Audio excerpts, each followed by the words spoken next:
Good evening. I'm John Yang.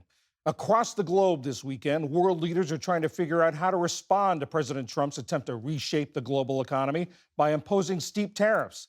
The European Union is already said to be drawing up a list of proposed retaliatory tariffs on U.S. products. And a White House official says that more than 50 countries have contacted the administration so far to start negotiations on the import duties. Meanwhile, after last week's market plunge, investors are anxiously awaiting the opening of Asian stock exchanges in just a few hours. David J. Lynch is global economics correspondent for The Washington Post. He has a new book coming out later this summer, The World's Worst Bet: How the Globalization Gamble Went Wrong and What Would Make It Right. David, how big a departure is this new policy that President Trump is trying from what had been the previous policies?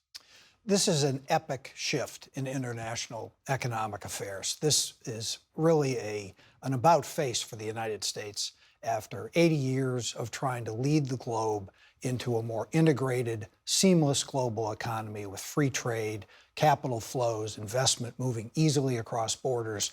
Now the President of the United States is saying, no, that was a bad deal. It hurt Americans. It allowed other countries to take advantage of us. We're going to go in a different direction. How are average Americans likely to feel the impact of this?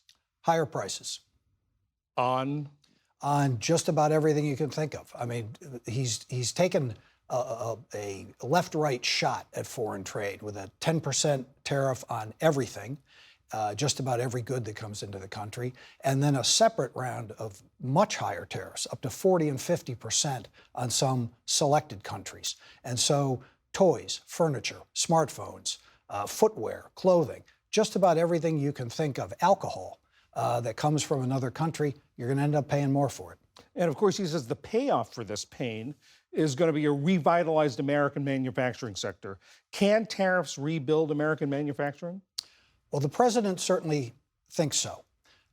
Most economists would say no, or would say it would only occur over a quite long period of time and at enormous cost.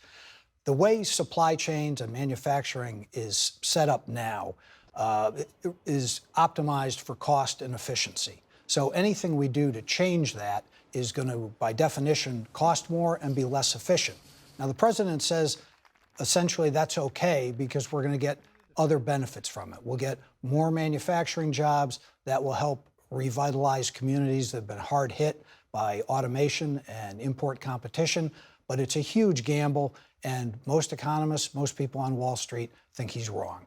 This is a sea change, as you said. It's a sea change from globalization, which had been sort of the driving force since the Bill Clinton presidency. What was the goal of globalization? What was the idea behind it? Well, the idea was simple. Bill Clinton used to say, look, globalization is a fact, not a choice. But this is something that's going to make us wealthier as a country. If done right, it can contribute to peaceful relations. It can contribute to political liberalization in places like China and Russia. And for a long time, it looked like that was happening. But Clinton also said there are going to be winners and losers from this process. That'll be okay because the winners' gains will be so great, they'll be able to provide for the losers, to help those without the skills and education to capitalize on this. But that second part never happened. It was all just rhetoric.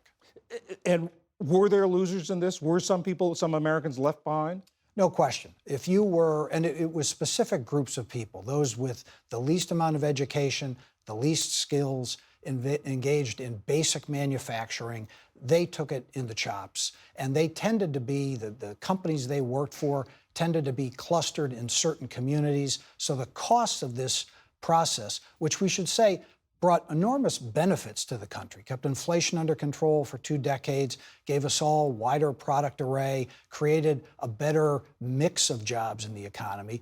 But the costs were concentrated like an economic tumor in specific communities, and those people, understandably, grew to resent what was happening. You say there are people with less education, which is also one of the deciding factors or ways of telling who people supported for president in the last election.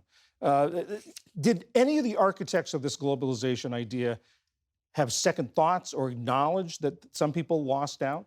Yeah, people will say now, and really on both ends of the spectrum, people who worked in the Clinton administration and the Bush administration will say, you know, we should have done more. We should have prioritized these distributional costs, done more in terms of labor market policies, in terms of relocation assistance, wage insurance, and the like, to help those people who really, through no fault of their own, were left behind. But the problem now is that these issues had been left unaddressed for so long, it's metastasized into this problem that is now being treated with a very blunt solution.